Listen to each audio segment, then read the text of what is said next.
मांग में सिंदूर, माथे पे बिंदिया, हाथों में मेहंदी, पैरों में महावर सुमित्रा के यौवन को और निखार रहे थे। सांवली सूरत पर उसकी बड़ी बड़ी कजरारी आंखें उसकी खूबसूरती पर चार चांद लगा रहे थे।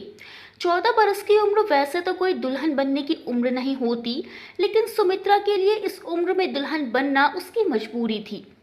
कुछ माँ की गरीबी और बचपन में ही पिता का साया सिर से उठ जाने की मजबूरी। 8वीं कक्षा में थी वो, जब एक दिन स्कूल से घर आने पर उसे पता चला कि उसका ब्याह होने वाला है। लड़के के 3 भाई हैं। लड़के के पिता नहीं हैं, लेकिन अपने पीछे इतना छोड़ गए हैं कि तीनों भाई आराम से अपनी जिंदगी बिना किसी परेशानी के गुजर बसर कर सके। घर में पीतल के बर्तन का काम, जो कि अभी तक लड़के के पिता देखते आ रहे थे, लेकिन अब उनके ना रहने पर रामलखन देख रहा था। रामलखन सुमित्रा के होने वाले पति का नाम। रामलखन घर का बड़ा बेटा था, इसीलिए पिता के ना रहने पर सारी जिम्मेदारी उसी के कंधे पर आ टिकी थी। माँ की बड़ी इच्छा थी कि मरने से पहले वो अपनी बड़ी बहू को देख ले। मौत का क्या भरोसा कब अपने पास बुला ले। जब से रामलखन के पिता एक मामूली सी बीमारी में अपना भरा पूरा परिवार अधूरे में छोड़ गए थे, तब से रामलखन की माँ का अपनी जिंदगी पर से भी भरोसा उठने सा लगा था। उनकी तमन्ना थी बस एक बार अपनी बड़ी बहू का चेहरा देख ले, अपने पोते को गोद में उठा ले, फिर चाहे मौत भी आ जाए कोई गम नहीं। यही वजह थी कि वो अपने बड़े बेटे का ब्याह जल्दी से जल्दी कर देना चाहती थी। लड़का सुमित्रा से 8 साल बड़ा था, लेकिन सुमित्रा की माँ को इससे कोई परहेज ना था। उन्हें पता था कि अच्छे रिश्ते बड़े भाग्य से मिला करते हैं, और ऊपर से जब लड़के के सिर पर बाप का साया बचपन में ही उठ गया हो। बहुत मुश्किल से उसकी माँ ने उसे पाल पोस कर 14 बरस का किया था। जैसे जैसे सुमित्रा बड़ी हो रही थी, उसकी माँ की चिंता बढ़ती जा रही थी। अभी तक तो उसने अपनी बेटी को दुनिया की गंदी नज़रों से बचाए रखा था, लेकिन कब तक। वो यही सोचती थी कि कोई अच्छा घर वर मिल जाए तो सुमित्रा के हाथ पीले कर अपनी जिम्मेदारी से मुक्त हो जाए। लेकिन कौन बिहाएगा एक गरीब बिन बाप की बच्ची को।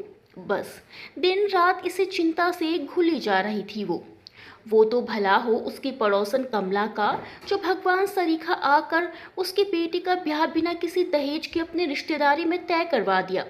और सिर्फ ब्याह ही तय नहीं करवाया, बल्कि ब्याह के खर्च का सारा भार भी अपने ऊपर लेकर उसे एकदम निश्चिंत कर दिया। अब तो बस वो जल्दी से जल्दी उसके हाथ पीले कर उसके जीवन को खुशियों से भर देना चाहती थी। विदाई के समय सुमित्रा अपनी माँ से बहुत देर तक लिपट कर रोती रही थी। उसे बस एक ही बात का गम था, उसके जाने के बाद उसकी माँ को कौन देखेगा। एकदम अकेली पड़ जाएगी वो। फिर कमला मौसी ने उसे समझाया था कि तू क्यों चिंता करती है, हम सब हैं ना। तू बस अपनी आने वाली जिंदगी की सोच और अपने ससुराल वालों की चिंता कर। अब से वही तेरा घर है। बड़ी बहू बनकर जा रही है तू वहाँ। अपनी जिम्मेदारियों को अच्छी तरह से निभाना। अपनी सास को शिकायत का मौका मत देना। और वैसे भी कौन सी लड़की होगी जो बिन ब्याही अपने पीहर बैठी अच्छी लगती होगी। लड़की जात को एक न एक दिन तो दूसरों के घर जाना ही पड़ता है। बड़े ही अरमानों से उसने अपने नए घर में कदम रखा। सास अपनी सुंदर सी बहू को देखकर निहाल हुई जा रही थी। मुंह दिखाई की रस्म के बाद उन्होंने ना जाने कितनी ही बार उसकी नज़र उतारी होगी। इतनी सुंदर बहू होगी किसी की कस्बे में, ये तो हमारे भाग थे जो हमें इतनी सुघड़ और समझदार बहू मिली, कहकर उन्होंने उसकी बलैया ले ली। सुमित्रा को आए 1 हफ्ता बीत चुका था, लेकिन अभी तक रामलखन ने सुमित्रा की सूरत नहीं देखी थी। उसकी माँ ने उसे सुमित्रा से दूर रहने की सख्त हिदायत जो दी थी। बहू देखने की ललक में वो सुमित्रा को अपने बेटे के लिए ब्याह तो लाई, मगर वो जानती थी कि अभी सुमित्रा अपने गृहस्थ जीवन की शुरुआत करने के लिए अपरिपक्व है। इसीलिए वो सुमित्रा को अपने कमरे में अपने पास ही रखती थी। रामलखन अपनी माँ के इस फैसले से कभी कभी बहुत खींच आया करता था। ये माँ भी ना, जब सुमित्रा को हमसे दूर ही रखना था तो नाहक ही हमारा ब्याह करवाया, और अगर करवाया भी तो इतनी छोटी लड़की से करवाने की क्या ज़रूरत थी। क्या उन्हें पहले से सुमित्रा की उम्र पता नहीं थी। चलो, दूर रखने का कारण तो समझ में आता है, लेकिन अब ये क्या बात हुई कि अपने ही लुगाई की सूरत भी नहीं देख सकते।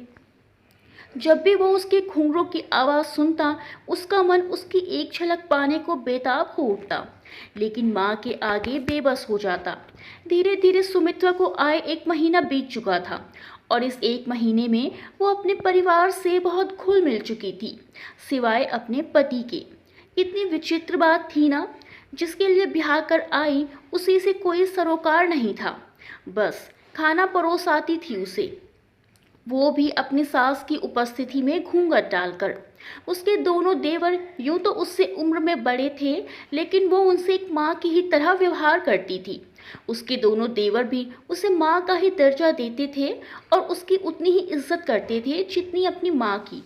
सास तो अपने पास पड़ोस और रिश्तेदारों से उसकी सुघड़ता, उसकी सरलता और उसके गुणों का बखान ही करते नहीं थकती थी और मन ही मन कमला मौसी को धन्यवाद देती, जिनकी वजह से उन्हें सुमित्रा जैसी बहू मिली।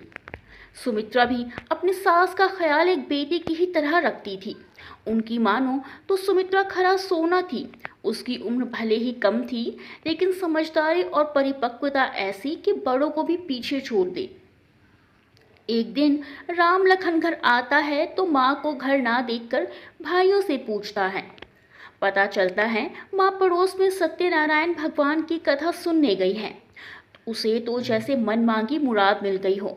बस फिर क्या था, पहुंच गया वो रसोई घर में।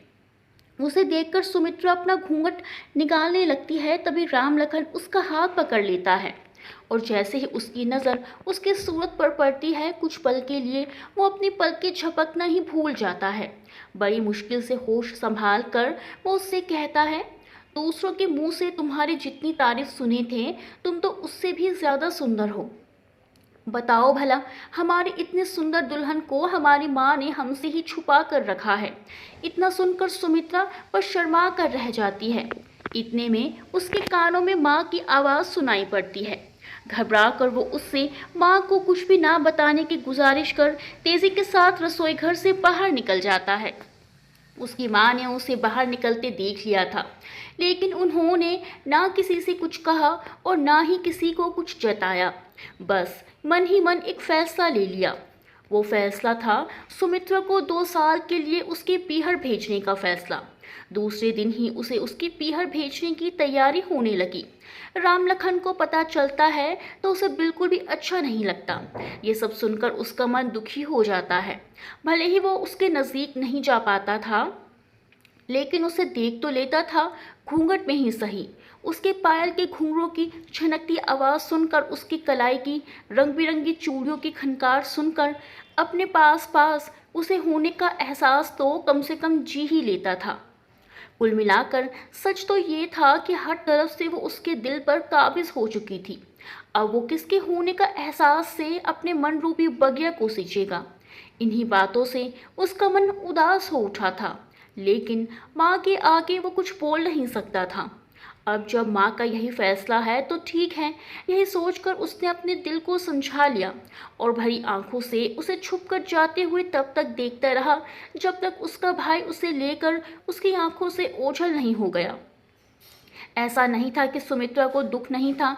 जाते समय उसकी निगाहें घूंघट की आड़ से जिसे ढूंढने की कोशिश कर रही थी, उसे क्या खबर थी कि वो उससे छुपकर उसे ही देख रहा था। सुमित्रा 2 साल के लिए अपने पीहर आ गई। सुमित्रा की माँ अपनी बेटी के मुंह से उसके ससुराल वालों की बड़ाई सुनकर अपनी बेटी के भाग्य पर वारी जाती और उसकी नज़र उतारने लगती। माँ, जानती हो, जब हम आ रहे थे तो अम्मा बहुत रो रही थी और छोट के बबुआ भी बहुत दुखी हुए थे। बड़ के बबुआ तो हमें लेकर आने को मान ही नहीं रहे थे। वो तो अम्मा ने बहुत समझाया, तब जाकर हमें यहाँ लाने को राजी हुए। कहते हुए ससुराल में मिले अपने जेवर दिखाने लगती है। जानती हो माँ, ये कान की बालियाँ हमें यशोदा मौसी ने दिया था और ये पायल शकुंतला मामी ने, और ये कान के टॉप्स देख रही हो, ये बड़ी बुआ ने दिए थे और छोटी बुआ ने गोपाल जी की चांदी की मूर्ति दी थी। कह रही थी इन्हें अपने से दूर कभी मत करना, जो भी करना इनका नाम लेकर करना। सुमित्रा की माँ उसकी बातों को बड़े गौर से सुनती जाती और हूँ करके मुस्कुराती जाती। और ये सोने के कड़े हमें अम्मा ने दिए थे। जानती हो, आते समय उन्होंने मुझे 1000 रुपये भी दिए थे। कह रही थी खुलकर खर्च करना, ज़रा भी कोताही मत करना। समय समय पर बबुआ के हाथ और रुपये भिजवाते रहेंगे। इतनी समझदार और भली सास बहुत किस्मत से मिलती है सुम्मो। जरूर तेरे पूर्व जन्म के कोई पुण्य होंगे जो तुझे इतना अच्छा घर और परिवार मिला, कह के एक बार फिर से वो उसकी नजर उतार लेती है। भला हो कमला जीजी का, जिसने मुझ जैसे गरीब और अबला की इतनी मदद की, वरना आजकल के जमाने में तो लोग मुंह का निवाला तक छीन कर खाने से नहीं हिचकते। सुमित्रा को आए 3 महीने के पार हो चले थे, लेकिन ससुराल की कोई खबर नहीं मिल रही थी। इधर बीतों हफ्ते से सुमित्रा का मन बहुत अकुला रहा था। उसे अपने ससुराल की बहुत याद आ रही थी। रह रह कर वो उदास हो जाया करती थी। उसकी माँ उसके मन की व्यथा को अच्छे से समझती थी, लेकिन कर भी क्या सकती थी। जब सुमित्रा की माँ ने कमला मौसी से ये सब बातें बताई, तो कमला मौसी ने उन्हें सुमित्रा को सिलाई सीखने का सुझाव दिया। सुमित्रा मौसी को कमला मौसी का ये सुझाव पसंद आया। 2 घंटे के लिए ही सही, कम से कम इसी बहाने वो थोड़ा व्यस्त तो रहेगी और हाथ में कुछ गुण भी आ जाएंगे। यही सोचकर उन्होंने उसका नाम वहीं पास के ही सिलाई परीक्षण केंद्र में डलवा दिया। एक दिन वो माँ के साथ बैठी ही थी, तभी दरवाजे पर खटखट हुई। माँ ने सुमित्रा से कहा, जा सुम्मो देख तो जरा दरवाजे पर कौन है, लगता है कमला जीजी आई हैं। हाँ माँ कहकर सुमित्रा दरवाज़ा खोलती है तो देखती है दरवाजे पर उसका छोटा वाला देवर खड़ा था। वो उसे देखकर खुश होते हुए कहती है, अरे माँ छोटके बबुआ जी आए हैं। अरे पगली, उन्हें भीतर भी आने देगी या दरवाजे पर ही खड़ा रखेगी? आइए बबुआ जी, बड़े दिन से जी लगा था, अच्छा हुआ आप आ गए।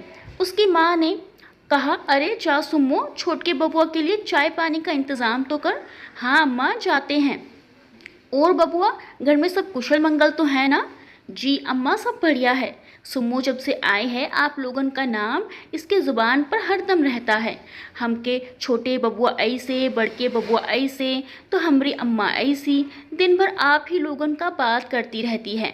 बड़े भाग्य थे इसके जो आप लोगन सरीखा परिवार उसको मिला। भगवान सुखी रखे बेटवा तुम लोगन को। अरे ऐसी कोई बात नहीं है अम्मा, भाभी ऐसी ही हैं कि उन्हें सब प्रेम करने पर मजबूर हो जाएं। तभी सुमित्रा चाय नाश्ता लेकर आ जाती है। 2-3 घंटे रुकने के बाद वो चलने को तैयार होता है तो एक थैला और कुछ रुपये सुमित्रा को पकड़ाते हुए कहता है, ये लो भाभी, माँ ने तुम्हारे लिए भेजा है। अरे इसकी क्या ज़रूरत थी बबुआ जी, हम तो कह रहे थे कि 1-2 दिन रुक जाते तो बढ़िया था। अरे नहीं भाभी, परीक्षा सिर पर है तो पढ़ाई करना भी ज़रूरी है, वरना ज़रूर रुक जाते। लेकिन अगली बार आएंगे तो पक्का रुकेंगे, कहकर उनके पैर छूता है और निकल जाता है। सुमित्रा दरवाजे पर उसके पीछे से जाते हुए तब तक देखती रहती है जब तक वो आंखों से ओझल नहीं हो जाता। वो अंदर आती है तो उसे थैले का ध्यान आता है। वो उत्सुकता से थैला खोलती है। देखें तो अम्मा ने क्या भेजा है हमारे लिए। उसमें सुमित्रा के लिए 2 साड़ियाँ, कुछ मिठाई और फल थे। माँ ये देखो, अम्मा ने हमारे लिए कितनी सुंदर साड़ी भेजी है, कहते हुए वो माँ को आवाज़ लगाती है और साड़ी को बाहर निकाल लेती है। तभी उसमें से एक पत्र निकलकर ज़मीन पर गिर जाता है। सुमित्रा पत्र उठाती है, खोलती है तो उसमें राम लखन का नाम लिखा होता है। राम लखन का नाम देखते ही उसका कलेजा ज़ोरों से धड़कने लगता है। तभी उसकी माँ आती है। माँ को आते देख वो पत्र को जल्दी से छुपा लेती है। देखे तो बिटिया, तुम्हारी सास ने तुम्हारे लिए क्या भेजा है। हाँ अम्मा, ये देखो। अरे वाह, ये तो बहुत ही सुंदर साड़ी है। कहने को तो सुमित्रा अपनी माँ को साड़ी दिखा रही थी, लेकिन उसका ध्यान उस पत्र पर ही अटका था। रात गहराने लगती है। माँ को दिखाने के लिए सुमित्रा भी आंखें मूंद कर पड़ी रहती है, जब तक उसकी माँ गहरी नींद में सो नहीं जाती। माँ के सोते ही धीरे से उठकर अपना बक्सा खोलती है, उसमें से पत्र निकालती है और इस डर से कहीं माँ न आ जाए, वो पत्र लेकर रसोई घर में चली जाती है। पत्र को खोलते ही उसके दिल की धुकधुकी एक बार फिर बढ़ जाती है। खुद को बड़ी मुश्किल से संभालते हुए पढ़ना शुरू करती है। प्रिय सुमित्रा, आशा करते हैं तुम ठीक होगी, और ठीक रहो भी क्यों ना। हम तुम्हारे लिए भगवान से तुम्हारी खुशी की दुआ जो करते हैं। जिस दिन से तुम हमारे आंगन में पांव रखी थी, उसी दिन से तुमने हमारे दिल पर कब्जा कर लिया था। तुम्हारे पायल के घुंघरूं की आवाज़ सुनकर तुम्हारी एक झलक पाने को मन व्याकुल हो उठता था। बड़ी मुश्किल से दिल को संभाल पाते थे। कभी कभी तो अम्मा पर खींच भी जाते थे। क्या ज़रूरत थी उन्हें हमारा ब्याह करने की, जब उन्हें तुमसे हमें दूर ही रखना था। लेकिन अम्मा की मर्जी जान दिल को समझा लेते थे। इसके अलावा हमारे पास कोई रास्ता भी तो नहीं था। यहाँ तक तो ठीक था। असली लड़ाई तो तब शुरू हुई जब हमने तुम्हारी सूरत देखी। बस उसी दिन से हमारा सुख चैन सब बर्बाद हो गया। अब सोचते हैं ना देखे होते तो ही अच्छा था। हालत ये है कि कहीं भी जाते हैं, कुछ भी करते हैं, तुम्हें तुम नजर आती हो। बस पूछो मत कि किस कदर होश गुमा बैठे हैं। घंटों चांद को निहारते रहते हैं और उससे तुम्हारी बातें किया करते रहते हैं। एक उल्हाना है तुमसे। अगर तुम हमारे मन रूपी बगिया को अपने प्यार रूपी फुलवारी से सजा नहीं सकती हो, तो क्या तुम्हें यह हक बनता है कि तुम हमारे शरीर के रोम रोम में इस कदर समा जाओ कि हम खुद को ही भूल जाएं। बड़ी मुश्किल से सबसे छुपा कर ये पत्र तुम तक भेज रहे हैं। बस एक ही गुजारिश है कि इस पत्र को अपने दिल से लगा कर रखना। अगर तुम इसे अपने दिल से लगा कर रखोगी तो हमें लगेगा कि तुमने हमें अपने दिल से लगा के रखा है। चलो अभी के लिए इतना ही। अपना ख्याल रखना और हमारे अगले पत्र का इंतज़ार करना। तुम्हारा लखू। पत्र पढ़कर सुमित्रा के मन का कोना कोना प्रेम रूपी वर्षा से सराबोर हो गया। उसने अनगिनत बार वो पत्र पढ़ा और अनगिनत बार उस पत्र में राम लखन को महसूस किया। उसने खिड़की खोली और चांद को निहारा। ऐसा लगा जैसे राम लखन उसे देख रहा हो। दिन और महीने बीतने लगे। पत्र आते रहे। वो अपने लखू के प्यार में पूरी तरह से भीगती रही और उस पत्र के मीठे एहसास से खुद के वजूद को संवारती रही। आखिरकार 2 साल बीत गए और वो दिन आ ही गया जिसके लिए 2 दिल ना जाने कब से अधूरे थे। सुमित्रा की विदाई होती है और पूरे 2 साल बाद एक बार फिर से अपनी नई दुनिया को सजाने का सपना लिए वो ससुराल में कदम रखती है। इन 2 सालों में सुमित्रा का रंग रूप और ज़्यादा निखर गया था और ये उसके लखू के प्यार के एहसास का असर था जो उसे दिन पर दिन और निखारता चला जा रहा था। पतझड़ के आने पर अपने पेड़ों से गिर चुकी सारी पत्तियां जैसे सावन के आने पर फिर से हरी भरी हो जाती हैं, वैसे ही सुमित्रा के ना रहने से प्राण विहीन हो चुके राम लखन के जीवन में सुमित्रा के आ जाने से फिर से बहार आ जाती है। और एक बार फिर उन चूड़ियों की खनखनाहट और घुंघरूओं की छनछनाहट सुन उसकी तड़प का आगाज होता है। लेकिन इस बार इस तड़प के आगाज का अंत भी सुनिश्चित रहता है। सुमित्रा का साथ पाकर वो एक दूसरी ही दुनिया में पहुंच चुका था जहां चारों तरफ केवल प्रेम ही प्रेम था और उस प्रेम की एकमात्र साक्षी सुमित्रा थी, जिसका आलिंगन पाने से उसका जीवन मानो धन्य सा हो गया था। पलकों पे बैठा के रखता था वो सुमित्रा को।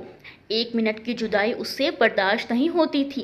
कभी कभी वो सुमित्रा से मजाक में कह भी देता, बताओ इतने दिन तक तो अम्मा हमारे बीच दीवार बनी थी, अब मुआ काम धंधा आड़े आगे आ गया। हमारा बस चलता तो हम घर से कदम ही बाहर ना निकालते, लेकिन मजबूरी है कि काम नहीं करेंगे तो घर का खर्चा कैसे चलेगा। घर का खर्चा तो जैसे तैसे, तुम्हारे लिए ये काजल कैसे लाएंगे जिन्हें लगाकर तुम अपनी इन कजरारी आंखों में हमें डूबने में कोई कोर कसर नहीं छोड़ती। और उसकी ये बातें सुन सुमित्रा खिलखिला उठती थी। बस तुम्हारी यही हंसी तो हमारी जान ले लेती है। उन दोनों के प्यार का देख राम लखन की माँ खुशी से फूले नहीं समाती थी। देखते देखते 6 महीने कब बीत गए पता ही नहीं चलता। सास का दुलार, देवरों का सम्मान और पति के प्यार ने उसे उड़ने के लिए जैसे एक नया पंख दे दिया था। उसे लगता कि ये वक्त यहीं ठहर जाए और वो इस वक्त को जीती चली जाए। राम लखन का इतना प्यार देखकर कभी कभी तो सुमित्रा डर जाया करती थी। उसने कितनों को ही शादी के कुछ सालों बाद बदलते देखा और सुना था। एक घटना तो उसके पड़ोस में रह रही रुक्मी जीजी की ही थी। पहले पहल तो उनका पति उनसे बहुत ही प्यार करता था, लेकिन समय के साथ उसका प्यार रुक्मी जीजी के लिए कम होता चला गया। हद तो तब हो गई जब उसने उन पर हाथ उठाना भी शुरू कर दिया और फिर तो ये उसका रोज का ही ढर्रा हो गया। हर रोज कोई ना कोई कमी वो रुक्मी जीजी में निकाल ही दिया करता था और उन्हें मारने का एक भी मौका हाथ से जाने न देता था। माँ बाप भी उनकी मदद ना कर पाने को मजबूर रहते थे। एक तो उनकी तंग हाल परिस्थिति, उस पर समाज की थू थू। सब जान सुनकर भी उन्होंने उनसे ये कहकर अपना पल्ला झाड़ लिया था कि अब से वही तुम्हारा घर है, जैसा भी है तुम्हारा पति है, जैसा रखता है वैसे रहने की आदत डाल लो। ज़रूरी नहीं कि सबका भाग भगवान बढ़िया घर के भेजे हों। और फिर लड़की जात के लिए ये कोनो नई बात नहीं है। सीता से लेके सती तक सब दुख उठाई हैं। जब देवी हो के वो दुख पाए से नहीं बच पाई तो हमरा तुम्हार जैसन तो चांदनी के कौन बिसात। और फिर एक दिन खबर आई कि रुक्मी जीजी ने खुद को फांसी लगा ली है। बस तभी से वो डरने लगी थी। जब भी सुमित्रा राम लखन को खुद से इतना प्रेम करते देखती तो रुक्मी जीजी का मासूम चेहरा उसकी आंखों में तैर जाता और वो डर जाती। दिन रात भगवान से वो बस यही प्रार्थना करती कि हे प्रभु, इनके दिल में हमारे लिए प्यार हमेशा ऐसे ही बनाए रखना। समय धीरे धीरे बीत रहा था और इसी के साथ सुमित्रा के सास की दादी बनने की बेचैनी भी बढ़ती जा रही थी। सब कुछ ठीक ठाक चल रहा था तो उनको भी लगता कि अब सुमित्रा के माँ बनने में कोई हर्ज नहीं है। उन्होंने इस दौरान कई बार सुमित्रा से इस बारे में खुलकर बात भी की। क्यों बहू, अब हमें दादी बनने का सुख कब दे रही हो? और उनकी बातों को सुन सुमित्रा पर शर्मा कर रह जाती। समय पंख लगाकर अपनी गति से उड़ता जा रहा था। कहते हैं ना कि बुरा वक्त जल्दी नहीं कटता और अच्छा वक्त कब बीत जाता है पता ही नहीं चलता है। बस यही कुछ सुमित्रा के साथ भी था। देखते देखते कब 5 साल बीत जाते हैं उसे पता ही नहीं चलता है। लेकिन उसे क्या खबर थी कि आने वाला वक्त उसकी किस्मत में कुछ और ही लिख कर बैठा हुआ है। इन 5 सालों में ना राम लखन बदला था, ना ही वो बदली थी और ना ही उनका प्रेम। अगर कुछ बदला था तो बस लोगों के देखने और समझने का नज़रिया बदला था। जितनी मुंह उतनी ही बातें, और इन सब से सुमित्रा की सास भी अछूती ना रह सकी थी। कल तक जो सास उसके गुणों का बखान करते नहीं थकती थी, आज उसी सास की आंखों में वो खटकने लगी थी। और वजह थी उसका अभी तक मां ना बन पाना। राम लखन को इन सब बातों से कोई फर्क नहीं पड़ता था। वो जानता था कि अभी सुमित्रा की उम्र ही क्या है। माँ नाहक ही इतना परेशान हो रही है और यही बात वो अपनी माँ को भी समझाता था। लेकिन राम लखन की माँ थी कि कुछ भी सुनने को तैयार ही नहीं थी। उन्हें तो बस जल्दी से जल्दी अपना पोता अपनी गोद में चाहिए था। माँ के बहुत जोर लगाने पर वो उसे डॉक्टर के पास ले गया। डॉक्टर ने सारा चेकअप करने के बाद कहा था कि देखिए, घबराने की कोई बात नहीं है, सब कुछ नॉर्मल है। कभी कभी ऐसा होता है कि लड़कियां माँ बनने में थोड़ा समय लेती हैं। आप सुमित्रा को थोड़ा सा समय दीजिए, वो माँ ज़रूर बनेगी। राम लखन की माँ ने भी सोचा, चलो जैसे इतने दिन इंतज़ार किया, 1-2 साल और सही। और इस बीच ऐसा कोई उपाय नहीं बचा था जिसे राम लखन की माँ ने आजमाया ना हो। ओझा पंडितों को दिखाना, मंदिर में जाकर मनौती मानना, हवन पूजन करवाना, ये सब कुछ करके उन्होंने देख लिया, लेकिन कोई उपाय काम ही नहीं आ रहा था। धीरे धीरे 7 साल गुजर गए। अब तो सुमित्रा को भी लगने लगा था कि उसके भाग्य में माँ बनने का सुख लिखा ही नहीं है। पास पड़ोस में राम लखन के दूसरे ब्याह की चर्चा भी उठने लगी थी। उसकी माँ को भी उनकी बात ठीक लग रही थी। आखिर वो भी कब तक इंतजार करती, और उन्होंने राम लखन की मर्जी जाने बिना ही उसका ब्याह भी तय कर दिया। लेकिन इस बारे में जैसे ही राम लखन को पता चला, उसने दूसरा ब्याह करने से साफ साफ इनकार कर दिया। देखो अम्मा, आज तक हमने तुम्हारा हर कहा माना है, कभी भी पलटकर तुम्हारा जवाब नहीं दिया, लेकिन ये करने के लिए ना कहो, हमसे इतना बड़ा पाप ना हो पाएगा। उसके बाद सुम राम लखन की माँ उसे ठग ठगी सी देखती रह जाती है। उन्हें राम लखन से ऐसे जवाब की कतई उम्मीद ही नहीं थी। कल तक जो लखुआ हमारे हर मर्जी को अपनी मर्जी मानता आ रहा था, अपनी लुगाई के प्रेम में इतना अंधा हो गया है आज कि उसे अपना अच्छा बुरा भी नहीं समझ आ रहा है। अब बताओ, अगर बच्चा नहीं होगा तो उसका वंश कौन आगे लेके जाएगा? इतनी सी बात उसके भेजे में नहीं घुस रही। नहीं, हम ऐसा नहीं होने देंगे, हमें अभी करनी होगी बहू से बात। वो सुमित्रा को समझाने के इरादे से उसके पास जाती हैं। देखो बहू, तुम्हारे अंदर कोई कमी नहीं है। हम जानते हैं कि तुम्हें एक अच्छी बहू होने के साथ साथ एक अच्छे जीवन संगनी और एक अच्छी भाभी भी हो। ये तो हमारा कोई पुण्य प्रताप रहा होगा जो तुम हमारी बहू बनकर इस घर में आई। लेकिन शादी ब्याह केवल पति पत्नी या सास बहू के रिश्ते तक ही सीमित नहीं होता। एक गृहस्थ जीवन तभी सार्थक माना जाता है जब एक औरत अपने पति को बाप बनने और अपने ससुराल का वंश आगे बढ़ाने का सुख दे सके। अभी तक तो हम सोच रहे थे कि देर सबेर हो सकता है, हमारी इच्छा पूरी कर दो, लेकिन 8 साल बीतने को हैं। अभी तक ना जाने भगवान कहाँ रूठे बैठे हैं। देखो, हम तुम्हारा दुख समझते हैं, लेकिन क्या करें, हमारी भी मजबूरी है। हम नहीं चाहते कि हमारे लखुआ को कोई बिन औलाद का कहे, और हमें पता है कि तुम भी ये नहीं चाहती होगी। अब हमारी बात तो लखवा सुन नहीं रहा है, लेकिन हमें विश्वास है कि तुम उसे ज़रूर मना लोगी। वो तुमसे इतना प्रेम करता है कि तुम्हारी बात टाल नहीं सकता है। हमारे खातिर ना सही, लखवा को तुम उसे उसके दूसरे ब्याह के लिए राज़ी कर दो। बड़ा उपकार होगा तुम्हारा हम पर। तुम्हारे हाथ जोड़ते हैं। ये आप क्या कर रही हैं अम्मा? आपको हमें हाथ जोड़ने की कोई ज़रूरत नहीं है। हम बात करेंगे इनसे। जुग जुग जियो बहू। हम जानते थे तुम हमारा कहा कभी नहीं टाल सकती हो। चलो अच्छा, अब हम चलते हैं। सुमित्रा ने अपनी सास से कह तो दिया, लेकिन ये वही जानती थी कि जिसे उसकी सास ने इतनी आसानी से कह दिया, वो उसके लिए मौत को गले लगाने से कम नहीं था। उसकी आंखों से आंसू की धारा फूट निकली। उसे कुछ समझ नहीं आ रहा था कि वो क्या करे, और तभी उसे अपनी बुआ सास की वो बात याद आती है जो उन्होंने उसे गोपाल जी की मूर्ति देते हुए उससे कही थी। जब कोई रास्ता ना नजर आए तो इनको पुकारना, ये ज़रूर कोई न कोई मार्ग दिखाएंगे। वो गोपाल जी की मूर्ति हाथ में लेती है और उनसे शिकायत भरे लहजे में कहती है, ये हमें किन दो राहों पर लाकर खड़ा कर दिया है प्रभु। अब आप ही बताओ हम क्या करें। कौन पत्नी अपने मुंह से अपने ही पति से उसके दूसरे ब्याह की बात करेगी, और वो भी ऐसे पति से जो उसे इतना चाहता हो। आपने हमें औरत तो बनाया, लेकिन पूरी औरत बनाना भूल गए। एक औरत तब तक पूरी औरत नहीं बनती प्रभु जब तक वो माँ बनने का सुख ना पाले, और आपने मुझे उसी सुख से वंचित कर दिया जो एक औरत के लिए उसके औरत होने का सबसे बड़ा प्रमाण है।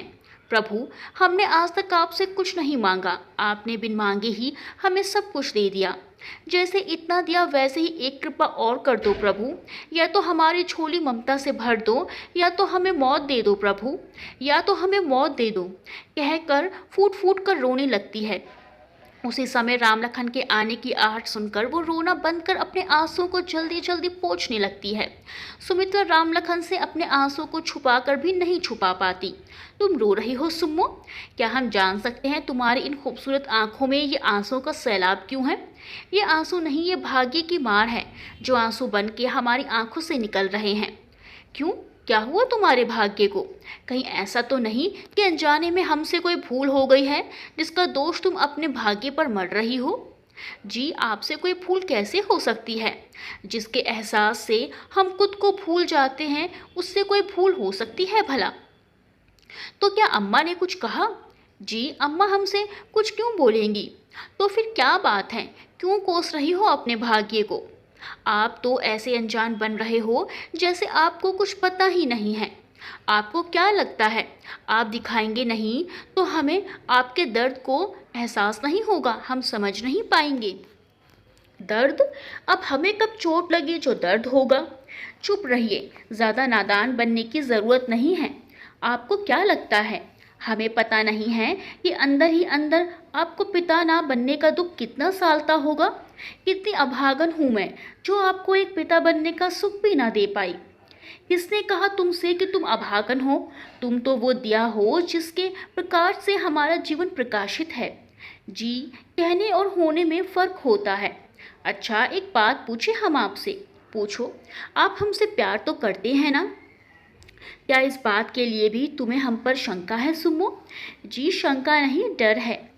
कैसा डर? अगर हम आपसे कुछ मांगेंगे तो आप इनकार तो नहीं करोगे ना? ये भी कोई कहने वाली बात है सुमो? हमारा सब कुछ तुम्हारा ही तो है। नहीं, पहले आप वादा करो कि हम जो मांगेंगे आप देंगे। भाई, अगर हमारे बस में रहा तो ज़रूर देंगे। हम चाहते हैं कि आप दूसरा ब्याह कर लो। ये तुम क्या कह रही हो सुमो? हम ऐसा हरगिज नहीं कर सकते। क्यों नहीं कर सकते? आखिर हमने आपको आज तक दुख के सिवाय दिया ही क्या है? ऐसा क्यों कह रही हो? तुमने तो हमें जीने का एक नया प्रारूप दिया है, एक गति दी है, प्रेम की परिभाषा दी है जीने के लिए, लेकिन बाप बनने का गौरव नहीं दे पाई ना। सुमित्रा ने रामलखन की बात को बीच में काटते हुए कहा। हमें इससे कोई फर्क नहीं पड़ता सुमो, आपको नहीं पड़ता होगा, लेकिन हमें पड़ता है। इसीलिए हम चाहते हैं कि आप दूसरा ब्याह कर लो, अपने लिए ना सही, इस परिवार के लिए, अम्मा के लिए, हमारे लिए। तुम ऐसा सोच भी कैसे सकती हो कि हम तुम्हारे अलावा किसी और को अपनी ज़िंदगी में लाने के बारे में सोच भी सकते हैं? क्या इसी दिन के लिए हम तुम्हें ब्याह कर लाए थे? तुम्हारे साथ 7 फेरे लेते समय 7 वचन लिए थे। हमें कोई बच्चा नहीं है तो इसमें तुम्हारा क्या दोष? क्या एक औरत का अस्तित्व एक बच्चे तक ही सिमट कर रह जाता है? उसका खुद का कोई वजूद नहीं होता? और वैसे भी बच्चे तो भगवान की देन होती हैं, उसके लिए कोई स्त्री कैसे जिम्मेदार हो सकती है? बच्चे आदमी और औरत दोनों के भाग्य से होते हैं, और ये भी तो हो सकता है कि हमारे ही भाग्य में संतान का सुख ना हो। हमें कुछ नहीं पता, आपको दूसरा ब्याह करना ही होगा। हमारा प्रेम इतना कमज़ोर नहीं है कि एक बच्चे की लालसा से लिप्त स्वार्थ में एक झटके से टूट जाए। हमने तुम्हें दिल से प्रेम किया है और हमारा दिल हमें इसकी इजाज़त कतई नहीं देगा। तो बस इतना ही प्रेम करते हैं आप हमसे, जो अपनी औरत की एक छोटी सी बात भी नहीं मान सकते। जिसे तुम छोटी सी बात कह रही हो वो तुम्हारे लिए छोटी बात होगी, हमारे लिए पाप है पाप। आपके दूसरे ब्याह ना करने का कारण जो है, अगर वो कारण ही खत्म हो जाए तब तो आपको कोई मलाल नहीं होगा ना। मतलब तुम कहना क्या चाहती हो? मतलब ये कि अगर हमारे जान देने से सब ठीक होता तो यही सही। सुमित्रा की बात सुनकर रामलखन वेदना से भर उठता है। सुमो, क्या सुमो, आप इतनी सी बात क्यों नहीं समझते? आपका दूसरा ब्याह कितनी ही जिंदगियों को खुशियों से भर देगा, और तुम्हारी खुशी का क्या? हमारी खुशी तो आपसे जुड़ी है। अगर आप खुश रहेंगे तो हम भी खुश रहेंगे, लेकिन हमारी खुशी तो तुमसे है। रामलखन तड़प उठता है। देखिए, अगर आप हमें प्रेम करती हैं तो इस ब्याह के लिए मान जाइए। कहते हुए सुमित्रा रामलखन के पैरों से लिपट कर रोने लगती है। ठीक है, अगर तुम्हारी यही मर्जी है तो हम करेंगे दूसरा ब्याह, लेकिन इतना बता दे रहे हैं कि वो हमारे दिल में तुम्हारी जगह कभी नहीं ले पाएगी। रामलखन के दूसरे ब्याह के लिए मान जाने की खबर सुनकर उसकी माँ के तो खुशी का कोई ठिकाना ही नहीं रहा। पहुँच गई सुमित्रा के पास। हम बता नहीं सकते कि हम कितने खुश हैं बहू। तुमने जो किया है वो कोई भी औरत शायद ही करना चाहेगी। इसके लिए हम जिंदगी भर तुम्हारा एहसान मानते रहेंगे। इतना बड़ा त्याग करने का फैसला लेकर तुम्हारा कद हमारी नज़र में और ऊंचा हो गया। देखो बहू, रामलखन की दूसरी लुगाई भले ही आ रही हो, लेकिन इस घर की बड़ी बहू तो हमेशा तुम ही रहोगी। तुम्हें मान सम्मान, अधिकार और प्रेम देने में हम जरा भी फर्क न आने देंगे। तुम्हारे साथ यह अन्याय हम करना तो नहीं चाहते थे, लेकिन क्या करें, भगवान जो ना करा दे। शायद भगवान की यही मर्जी होगी। अगर भगवान ने तुम्हारी सोनी गोद भर दी होती तो आज इसकी नौबत ही ना आती। सही कहा आपने अम्मा, भगवान की मर्जी के आगे हम मानुष की क्या बिसात। घर में ब्याह की तैयारियां शुरू हो चुकी थी, लेकिन उदास मन के साथ। जब से रामलखन ने ब्याह की स्वीकृति दी थी तभी से सुमित्रा रामलखन से कुछ दूर दूर रहने लगी थी। रामलखन जब भी उसके करीब जाने की कोशिश करता वो काम का बहाना बना कमरे से चली जाती थी। रामलखन सब समझता था कि वो क्यों ऐसा कर रही है, लेकिन कुछ बोलता नहीं था। शायद वो जानता था कि हालात पहले से बहुत अलग हो चुके थे। सुमित्रा ब्याह से संबंधित सारे काम ऐसे कर रही थी मानो वो अपने लिए सौतन नहीं बहू ला रही हो। वो दिखा तो रही थी कि रामलखन के दूसरे ब्याह का उसे कोई मलाल नहीं, लेकिन अंदर ही अंदर टूटती जा रही थी। जैसे जैसे ब्याह के दिन नज़दीक आ रहे थे, सुमित्रा की बेचैनी बढ़ती जा रही थी। एक बार को तो उसे लगा वो रोक ले इस ब्याह को, ना होने दे अपने लखू को किसी और का। लेकिन फिर सास की बात याद आ गई। बहू, हम नहीं चाहते हमारे लखुआ को कोई बिन औलाद का कहे, और वो संभल गई। वो दिन भी आ गया जब राम लखन दूसरी बार दूल्हा बनने जा रहा था। सुमित्रा से राम लखन का ये रूप शायद देखा ना जाता, इसीलिए सुबह से ही उसने अपने आप को कमरे में बंद कर लिया था। बहू बहू, सास की आवाज़ सुन उसने किवाड़ खोला। अरे बहू, तुम यहाँ बैठी हो और हम तुम्हें कहाँ कहाँ नहीं ढूंढ लिए। चलो बाहर, औरतें तुम्हें पूछ रही हैं। अम्मा, तबीयत थोड़ी ठीक नहीं लग रही, इसीलिए हम थोड़ा आराम करना चाहते हैं। कहते कहते सुमित्रा को चक्कर आ जाता है। अरे, तुम्हारी तबीयत तो सच में ठीक नहीं है, तुम आराम करो, हम अभी डॉक्टर को बुलवाते हैं। कहते हुए उसे पकड़कर बिस्तर तक ले जाती हैं। बाहर आती है और अपने छोटे बेटे को डॉक्टर को बुलवाने भेजती है। उसकी तबीयत का सुन राम लखन परेशान हो जाता है और सब कुछ छोड़ छाड़ भागा भागा सुमित्रा के पास आता है। धीरे धीरे और लोग भी पहुंचने लगते हैं। क्या हो गया बहू को? उनमें से किसी ने पूछा। अरे अरे, कुछ नहीं, ब्याह वाला घर है, काम की अधिकता की वजह से ऐसा हुआ होगा। कितना कहे कि कुछ अपना ख्याल भी रखा करो, लेकिन नहीं, अब देखो तो हो गई ना कमजोरी। सुमित्रा की सास ने कहा। एक बात तो है लखुआ की अम्मा, तुम्हारी ये बहू तो खरा सोना है, देखो दूसरी कैसे आती है। अरे जैसे भी हो, हमरे लखुआ को बाप बनने का सुख दे बस। इतने में डॉक्टर आ जाता है, चेक करके बाहर निकलता है। देखिए, घबराने वाली बात नहीं है, यह माँ बनने वाली है, इस हाल में ऐसा होना लाजमी है। क्या कह रहे हैं डॉक्टर साहब? एक बार फिर से तो कहिए। जी, आपकी पत्नी माँ बनने वाली है। सुमित्रा की माँ बनने की खबर सुन राम लखन खुशी से पागल हो जाता है। सुन रही हो अम्मा, हमारी सुम्मू माँ बनने वाली है, बधाई हो। लखुआ की अम्मा, दादी बनने जा रही हो तुम, आखिर भगवान ने तुम्हारी सुन ही ली। हाँ जी जी, सही कहा, भगवान ने सुन ली हमारी, और हमसे ज़्यादा इस बच्ची की। सही कह रही हो लखुआ की अम्मा, एक औरत के लिए इससे बड़ा दुख और क्या हो सकता है कि वो अपने जीते जी अपने पति को अपनी आंखों के सामने किसी और का होते हुए देखे। इसका त्याग देख शायद भगवान से भी रहा नहीं गया। अब जिस वजह से लखुआ का दूसरा ब्याह हो रहा था, जब वो वजह ही खत्म हो गई, तो अब हमें बारात को रोक देना चाहिए और लड़की वालों को सब कुछ सच सच बता देना चाहिए। नहीं जीजी, बारात जाएगी और बहू भी आएगी। अगर मौके पर हम ब्याह से इनकार कर देंगे तो लड़की के माँ बाप पर क्या बीतेगी? दाग लग जाएगा लड़की पर बारात न आने का। लोग तरह तरह की बातें बनाएंगे, फिर कौन ब्याह करेगा उससे? ब्याह तो किसी भी कीमत पर होकर ही रहेगा, और वो भी आज ही के शुभ मुहूर्त पर। ये तुम क्या कह रही हो लखुआ की अम्मा? हम सही कह रहे हैं जीजी। बारात जाती है, ब्याह भी होता है, बहू भी आती है, लेकिन सुमित्रा की सौतन बनकर नहीं, बल्कि उसकी देवरानी बनकर। और सुमित्रा दरवाजे पर खड़ी होकर खुद उसकी आरती उतार कर उसे भीतर लाती है। भगवान के सौजन्य से घर की दूसरी बहू भी सुमित्रा के जैसे ही निकली, और बहुत जल्द ही उसने भी अपने व्यवहार से पूरे घर का मन मोह लिया, और खासकर सुमित्रा का। सुमित्रा खुश थी देवरानी के रूप में एक छोटी बहन पाकर। इतना प्रेम था उनमें, और उनका प्रेम देखकर राम लखन की माँ उनकी नज़र उतारते लग जाती है। तुम दोनों के प्रेम को किसी की नज़र ना लगे। प्रभु हमारे परिवार पर अपनी कृपा दृष्टि ऐसे ही बनाए रखे। एक बार फिर खुशियों ने सुमित्रा के जीवन को निहाल कर दिया था। खूबसूरत दिन जल्दी बीतते हैं, 9 महीने भी बीत जाते हैं। सुमित्रा एक प्यारे से बेटे को जन्म देती है। अपने पोते को गोद में उठा राम लखन की माँ के आंखों में आंसू आ जाते हैं। राम लखन कहता है, अम्मा तुम रो रही हो? अरे पगले, ये तो हमारे इच्छा की तृप्ति के आंसू हैं, दादी बनने की खुशी के आंसू हैं।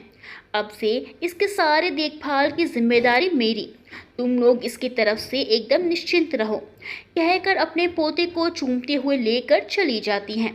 सुमित्रा राम लखन के कंधे पर सिर रखकर आंखें मूंद लेती है। क्या हुआ मुन्ने की अम्मा, क्या सोच रही हो?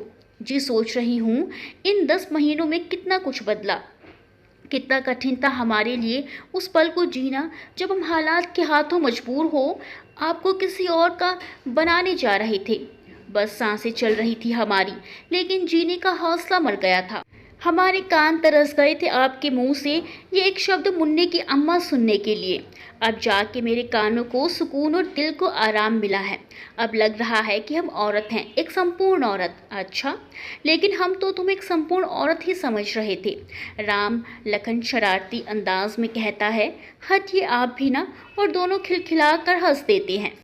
दोस्तों, वीडियो को लाइक करना बिल्कुल ना भूलें। मिलते हैं अगली वीडियो में अच्छी सी कहानी के साथ। तब तक के लिए बाय बाय।